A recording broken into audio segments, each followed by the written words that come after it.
दोस्तों, ब्रह्मांड इतना विशाल है कि हमारी सोचने की शक्ति भी इससे निकलकर बाहर नहीं जा सकती। और हमारी पृथ्वी इस अनंत ब्रह्मांड में एक धूल के कण से ज्यादा हैसियत नहीं रखती। जो हमारी मिल्की वे के अरबों तारों में से एक तारे यानी हमारे सूर्य की परिक्रमा कर रही है। और यह 90 अरब प्रकाश वर्ष की दूरी में फैले आकाश गंगाओं के विशाल समुद्र में एक बूंद के समान है। दोस्तों, ये है हमारी पृथ्वी, जहाँ जीवन पिछले करोड़ों वर्षों से फल फूल रहा है। यहाँ वो सब कुछ है जो हमें जिंदा रखने के लिए चाहिए, जो शायद ही आकाश गंगा के किसी ग्रह पर हो। कभी समय निकालकर आकाश की तरफ देखो। आकाश में जो झिलमिलाते तारे नजर आते हैं, कहाँ तक फैले हुए हैं? क्या इनका कहीं अंतिम छोर है भी या नहीं? रात में जो तारे हम अपनी पृथ्वी से देख पाते हैं, वह तो हमारे ब्रह्मांड के एक छोटे से भाग के ही तारे हैं। ये है हमारी मिल्की वे, जहाँ हम रहते हैं और इतनी छोटी सी जगह के ही तारे देख पाते हैं। इतनी विशाल है हमारी गैलेक्सी। लेकिन क्या ब्रह्मांड के सापेक्ष में अपनी गैलेक्सी का कोई अस्तित्व है भी या नहीं? नमस्कार दोस्तों, मैं ओपी गुप्ता। स्वागत है आपका आज के इस एपिसोड में, जिसमें हम ब्रह्मांड के आखिरी छोर तक का सफर करेंगे। क्या आप इस सफर पर चलने के लिए तैयार हैं? अगर तैयार हैं तो अपनी सीट बेल्ट बांध लीजिए, क्योंकि हमारा ये सफर बहुत ही रोमांचक और खतरों से भरा होने वाला है। चलिए, अब हमें इस लंबी यात्रा के लिए अपने नीले ग्रह पृथ्वी को छोड़ना होगा, अपने सभी प्रियजनों को, क्योंकि हम जब लौटकर आएंगे तो सदियां बीत चुकी होंगी। दोस्तों, जैसे ही हम पृथ्वी की सतह से ऊपर की ओर बढ़ रहे हैं, तो हमें पृथ्वी का नीला रंग और वायुमंडल नजर आने लगा है। अब हम पृथ्वी से 400 किलोमीटर ऊंचाई पर हैं। अरे, यह तो हमारा स्पेस स्टेशन है। यह करीब 27,724 किलोमीटर प्रति घंटे की रफ्तार से पृथ्वी की परिक्रमा कर रहा है और 24 घंटों में यह पृथ्वी के 16 बार चक्कर लगा लेता है। यह मानव द्वारा स्पेस में भेजी गई सबसे बड़ी चीज है। जैसे ही हम स्पेस स्टेशन से ऊपर की ओर जाते हैं, तो हमें पृथ्वी की परिक्रमा करती हजारों सैटेलाइट नजर आएंगी। देखिए, इतने ऊपर से पृथ्वी का व्यू कितना अद्भुत है। अब हम चांद के बिल्कुल करीब हैं। अरे, यह तो हमारा चंद्रयान 3 है और वो रहा उसका रोवर, जिसने अपने पहियों के निशान हमेशा के लिए यहाँ अंकित कर दिए हैं। लेकिन अब यह गहरी नींद में सो रहा है। जब हम चांद पर आए ही हैं, तो चलिए वहाँ चलते हैं जहाँ 20 जुलाई 1969 को नील आर्मस्ट्रांग अपने साथियों के साथ उतरे थे। अरे, यह तो नील आर्मस्ट्रांग के कदमों के निशान हैं, लेकिन अभी भी वैसे ही हैं, क्योंकि यहाँ वायुमंडल नहीं है। ये सदियों तक ऐसे ही बने रहेंगे। चांद पर उल्कापिंड बरसते रहते हैं, ये इसकी सतह पर इतने गड्ढे दिखाई दे रहे हैं। यहाँ से हमारा घर यानी पृथ्वी कितनी सुंदर दिखाई देती है। चलिए, अब बर्फ से भी ज्यादा ठंडे अंतरिक्ष में आगे की ओर बढ़ते हैं। दोस्तों, यह है हमारे सौरमंडल का सबसे चमकीला ग्रह वीनस। इसके वायुमंडल के ऊपर सल्फ्यूरिक एसिड के बादलों का डेरा रहता है, जिससे इसकी सतह को अंतरिक्ष से देख पाना संभव नहीं है। हम इस ग्रह पर अपना यान उतारने का जोखिम नहीं ले सकते, क्योंकि इसकी सतह का तापमान 465 डिग्री सेल्सियस है और जगह जगह ज्वालामुखी भी फूट रही है। और तो और ऊपर से एसिड की बारिश भी हो सकती है। ना भाई ना, यहाँ उतरना मतलब जान गंवाना। इससे दूर रहना ही ठीक है। ना जाने वैज्ञानिकों ने इसे पृथ्वी की बहन क्यों कहा। शायद इसके आकार के कारण, क्योंकि इसका आकार लगभग पृथ्वी के बराबर है। जिसे ग्रीन हाउस और ग्लोबल वार्मिंग का मतलब नहीं पता, उन्हें शुक्र पर छोड़ देना चाहिए। दरअसल यहाँ के वायुमंडल में 96% CO2 है और ऊपर से सल्फ्यूरिक एसिड के बादल। इन दोनों ने ही शुक्र को भट्टी की तरह तपा रखा है।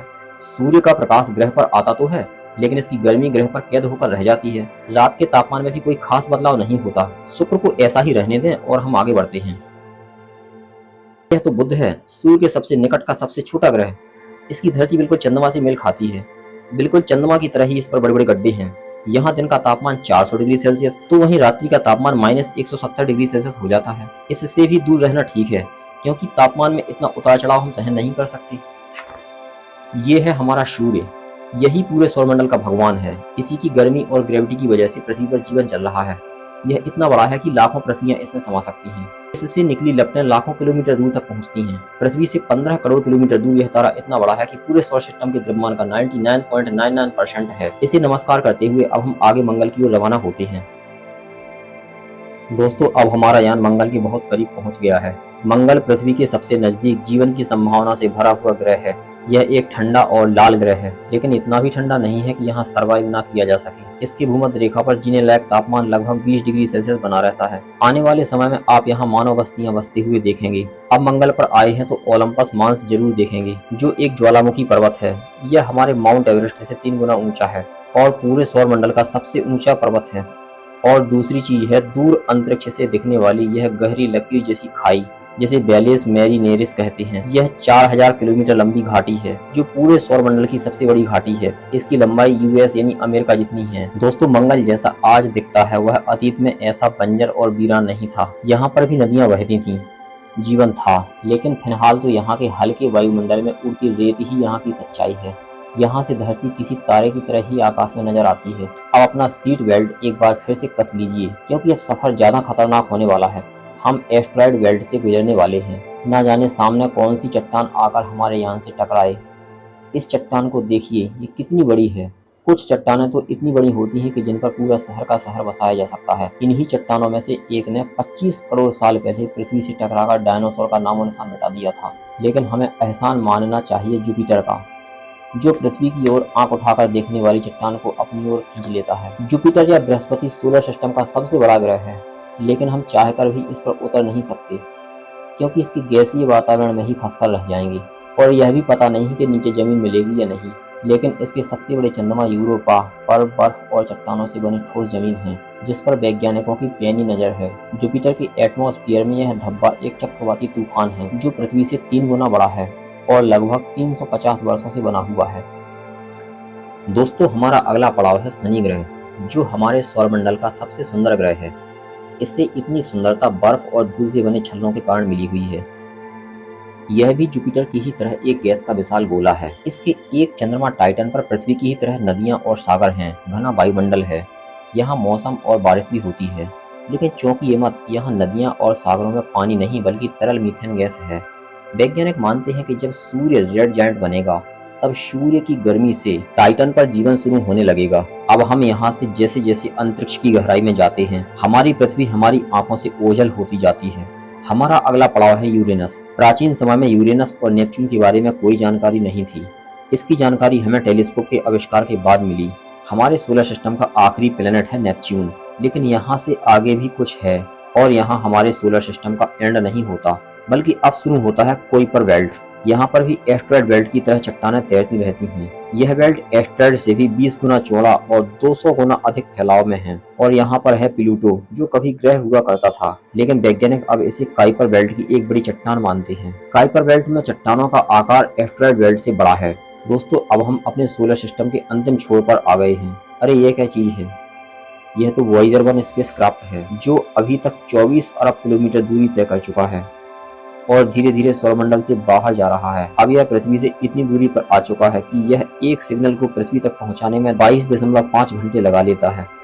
लेकिन इसने अंतरिक्ष के रहस्यों से पर्दा उठाया है। संपूर्ण मानव जाति इसकी हमेशा आभारी रहेगी। इसे गुड बाय करते हुए अब हम अपने स्पेस यान की गति बढ़ाएंगे, क्योंकि अब हमें लाखों प्रकाश वर्ष की दूरी तय करना है।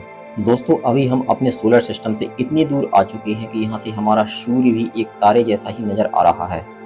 लेकिन अभी भी हम सूर्य की ग्रेविटी महसूस कर पा रहे हैं, क्योंकि अरबों की संख्या में यहाँ कॉमेट्स देखे जा सकते हैं, जो सूर्य की परिक्रमा एक बड़े वृत्त के रूप में करते हैं। इन कॉमेट्स में इतना पानी है कि जितना हमारे पृथ्वी के समुद्रों में भी नहीं है।